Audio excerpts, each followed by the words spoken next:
पवारांनी या ग्रुपने या देशातलं दोनदा सरकार पाडले.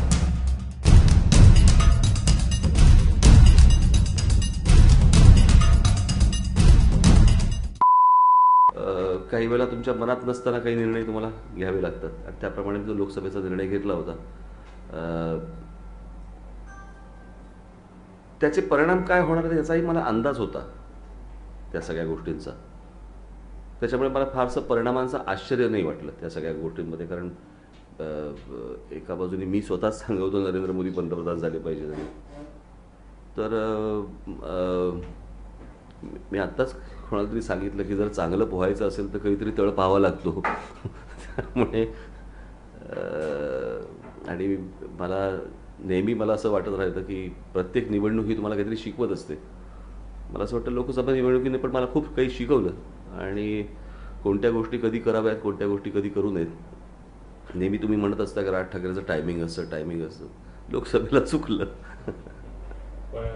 हा जो मुद्दा होता की म्हणजे आता तळ गाठला या अर्थाने, पण त्याची खात्री आहे की आता याच्या पुढची जी काय अवस्था आहे ती आता वरती जाणारी. कसं असतं मी शेवटी समुद्रालाच फक्त नसते तर राजकीय पक्षांना पण शेवटी भरती आणि ओटी असतेच.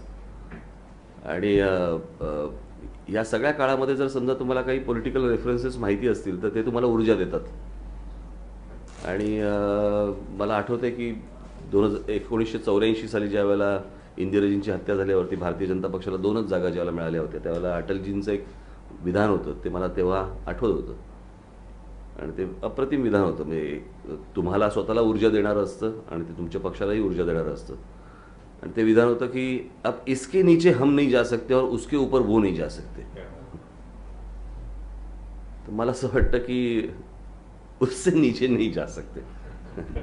त्यावेळेला भाजपवरती जास्त विश्वास ठेवला आणि अंदाज चुकला असं वाटतं का लोकसभा निवडणुकीच्या वेळेला? गडकरी तुमची भेट आणि एकंदरच काही होणार तो विषयच वेगळा होता.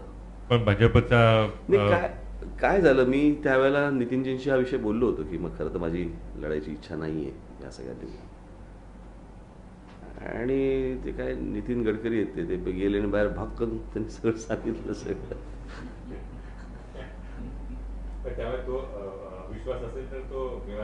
नाही मला तशी ती चर्चा नव्हती ती त्या सगळ्या प्रकारची खरं बघायला गेलं तर. आणि नितीन गडकरी काय आणि माझे हे मैत्रीचे संबंध आमचे गेल्या 25 वर्षाचे संबंध आहेत आता असे नाही आहेत.